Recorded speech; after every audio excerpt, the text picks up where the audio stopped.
देखिए बेटा, हमारा जो टॉपिक चल रहा है, आज नया टॉपिक शुरू होगा और वो टॉपिक है रस। अभी तक आपने 10th क्लास में पढ़ा कि इस कविता में ये रस है, ये रस है। जब तक रस का ज्ञान नहीं होता व्यक्ति को, तब तक हम कविता में से भी रस ढूंढ नहीं पाते। हमें ये पता नहीं चलता है कि रस है क्या चीज़। देखिए, भारतीय काव्य शास्त्र में काव्य की आत्मा के विषय में चर्चा चल रही है। तो आत्मा के विषय में जो है अनेक संप्रदाय प्रचलित हुए हैं। अनेक संप्रदायों में देखिए, अलंकार संप्रदाय, कौन कौन सा? अलंकार संप्रदाय, अलंकार संप्रदाय,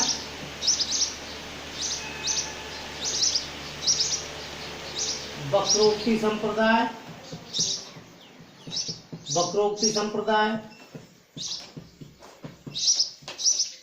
रस संप्रदाय,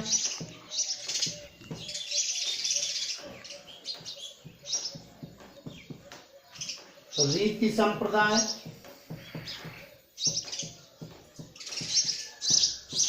ये इन आदि इस प्रकार से।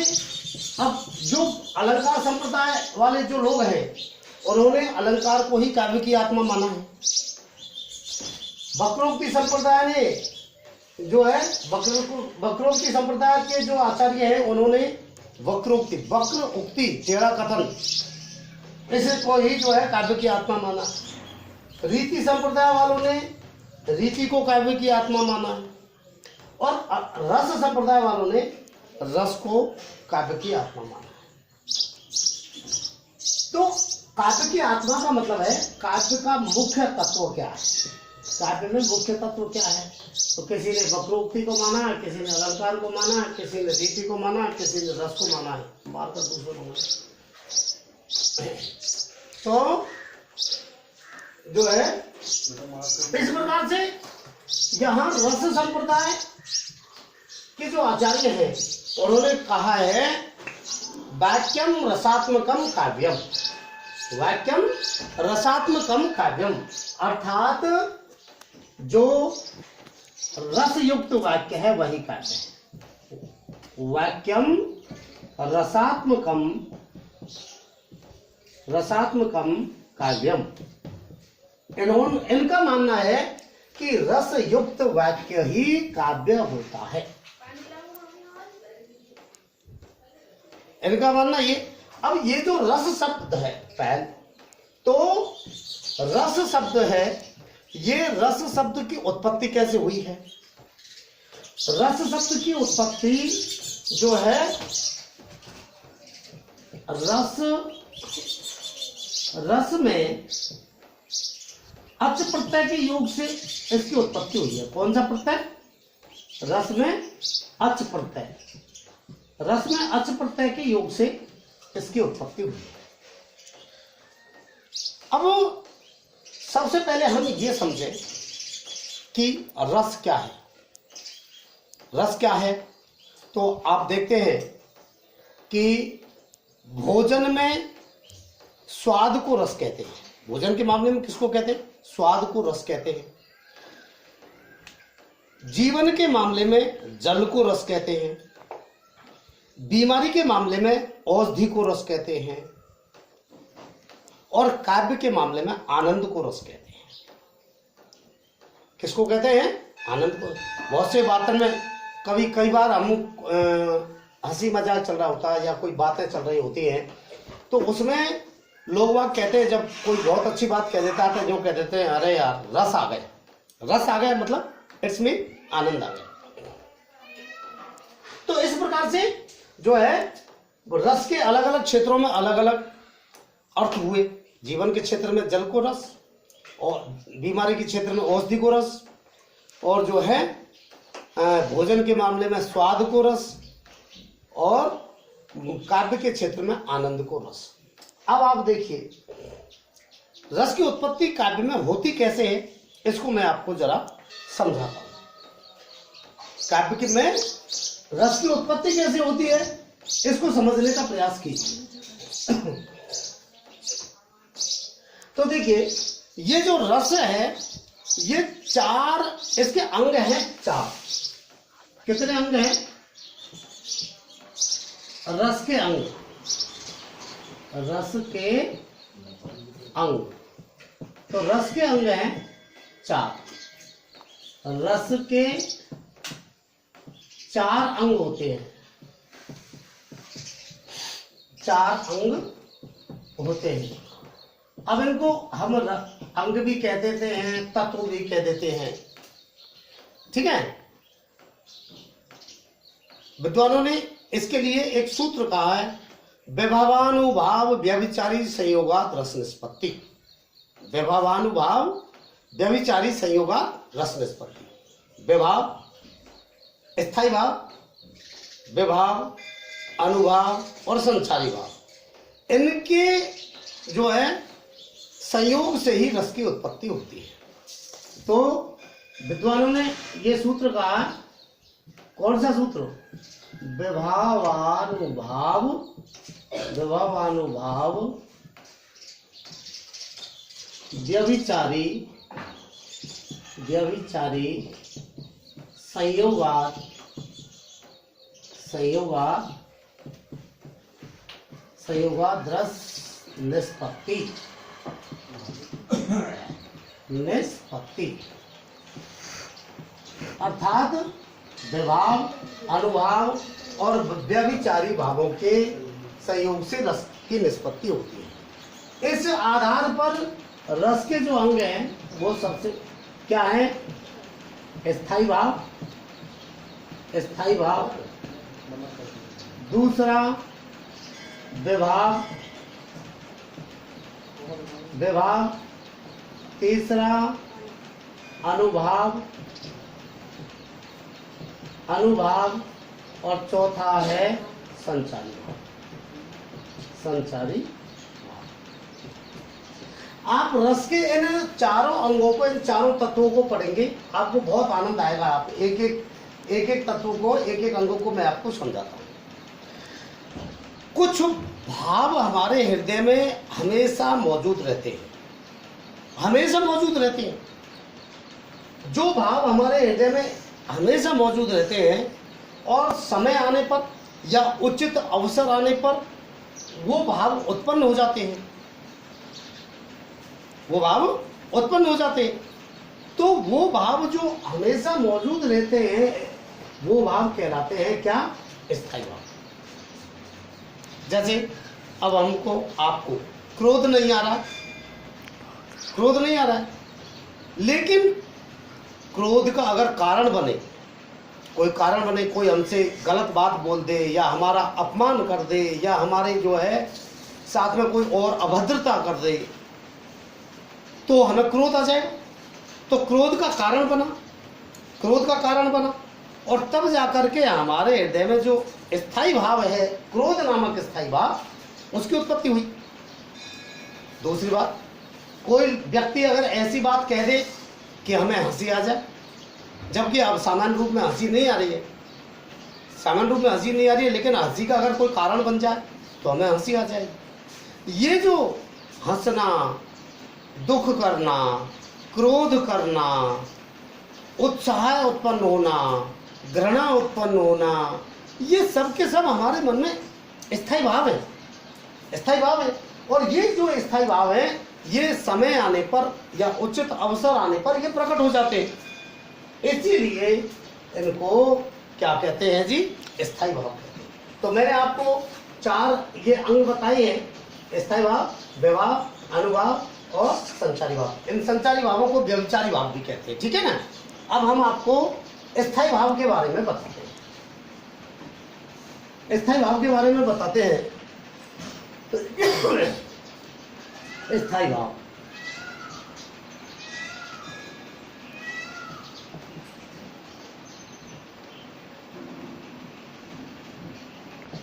स्थायी भाव, देखिए जैसा कि मैंने अभी आपको बताया कि कुछ भाव हमारे हृदय में जो है हमेशा स्थित रहते हैं और उचित अवसर या उचित समय आने पर वो भाव प्रकट हो जाते हैं। ऐसे इन भावों को स्थायी भाव कहते हैं। ये कहिए, जो भाव हमारे हृदय में हमेशा स्थित रहते हैं,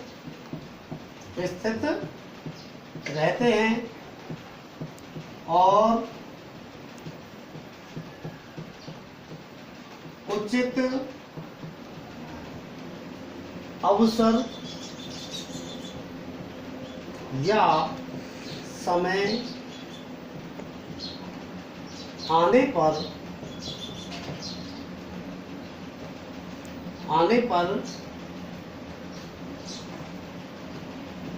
वे स्वतः ही प्रकट हो जाते हैं। उन्हें स्थायी भाव कहते हैं। ठीक है, तो उनको क्या कहते हैं? हम स्थायी भाव कहते हैं। उचित अवसर आने पर प्रकट होते हैं और हमेशा मौजूद रहते हैं। हमारे मन में घृणा भी मौजूद है, हमारे मन में क्रोध भी मौजूद है, हमारे मन में हंसी भी मौजूद है, हमारे मन में जो है त्याग भी मौजूद है, हमारे मन में उत्साह भी मौजूद है, हमारे मन में भय भी मौजूद है, हमारे मन में जो है आश्चर्य भी मौजूद है। ये सब मौजूद हैं, लेकिन उचित अवसर आने पर ही तो प्रकट होते हैं। हमेशा ही सारे भाव प्रकट थोड़ी होते रहते हैं। जब हमेशा सारे भाव प्रकट नहीं होते रहते, उचित अवसर आने पर प्रकट होते। इसीलिए इनको हम स्थायी भाव कहते हैं। स्थायी इसीलिए है क्योंकि स्थायी रहते हैं। अब देखिए, पहले तो विद्वानों ने 9 रस माने हैं। कितने माने? 9। तो कहते हैं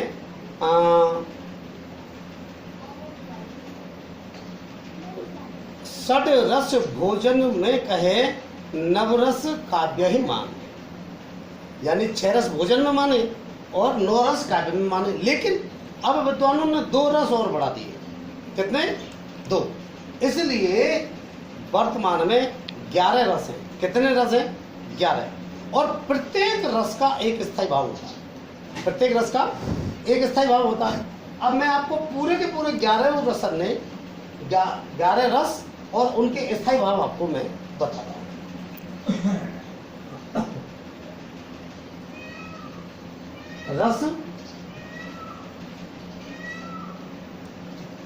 रस और उनसे संबंधित स्थायी भाव। देखिए,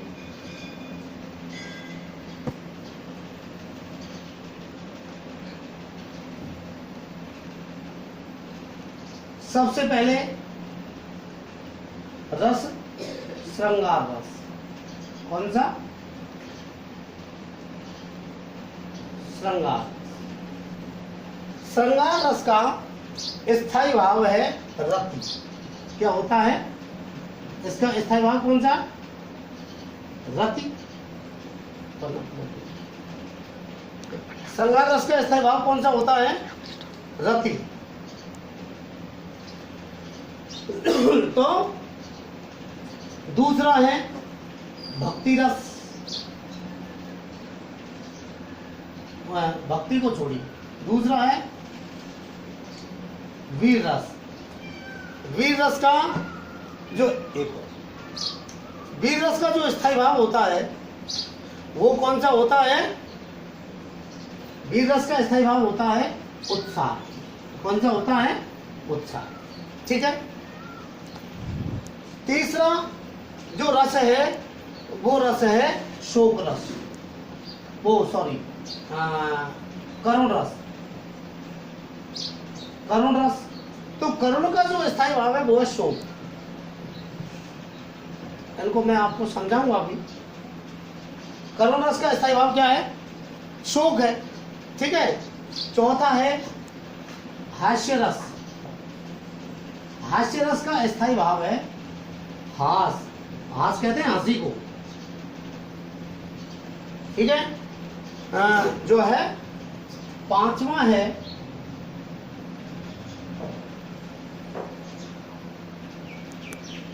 पांचवा जो है वो है क्रोध, रौद्र रस। कौन सा? रौद्र रस।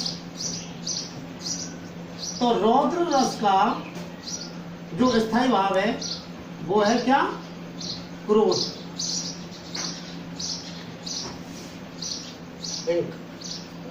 रौद्र रस का स्थायी भाव क्या है? क्रोध, ठीक है ना। तो रौद्र उल्टो खुद है, रौद्र रस का स्थायी भाव क्या है? क्रोध है, ठीक है। छठवां है जो है भयानक रस, भयानक रस। तो भयानक का स्थायी भाव है भय, भयानक रस का स्थायी भाव क्या है? भय, ठीक है। उसके बाद जो सातवां है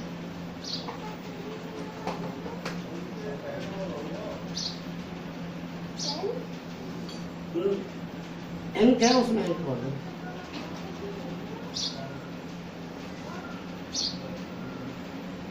रस और स्थायी, स्थायी,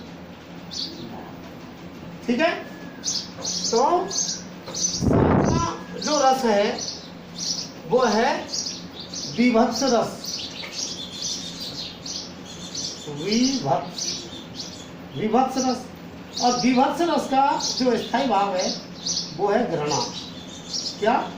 घृणा। इसको जुगुप्सा भी कहते हैं। क्या कहते हैं? जुगुप्सा, जुगुप्सा। आठवां जो रस है वो है अद्भुत रस। कौन सा रस? अद्भुत रस। अद्भुत रस का स्थायी भाव क्या है? आश्चर्य। अद्भुत रस का स्थायी भाव कौन सा है? आश्चर्य, ठीक है। नौवां है वो है वात्सल्य रस।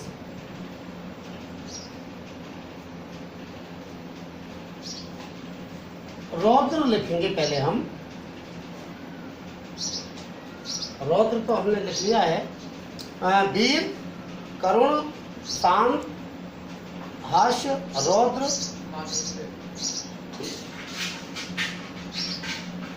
श्रृंगार, वीर,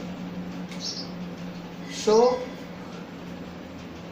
श्रृंगार, वीर, करुण, हास्य, रौद्र, भयानक, विभत्स, अद्भुत। और फिर है जो है वात्सल्य रस, वात्सल्य रस। वात्सल्य रस का स्थायी भाव है संतान विषयक रति, संतान विषयक, विषयक रति या संतान विषयक प्रेम। संतान विषयक रति भी कह सकते हैं हम, इसको प्रेम भी कह सकते हैं। मतलब संतान के प्रति जो प्रेम है, जहाँ काव्य में इस प्रकार का वर्णन होता है वहाँ संतान विषयक रति होती है। वो तो हम ये जो रस पढ़ाएंगे तब हम आपको बताएंगे, ठीक है। फिर है भक्ति रस, भक्ति रस। तो भक्ति का स्थायी भाव है श्रद्धा। स्थायी भाव कौन सा? श्रद्धा, ठीक है। और जो है इसके अलावा जो रस है वो है शांत रस। कौन सा? शांत रस। शांत रस का स्थायी भाव है निर्वेद। शांत रस का स्थायी भाव कौन सा है? निर्वेद, ठीक है ना। तो इस प्रकार से ये 11 रस हुए और 11 ये स्थायी भाव है। अब देखिए हमारे मन में वासना, तो इस प्रकार से ये जो स्थायी भाव है ये आपको हमने बताए।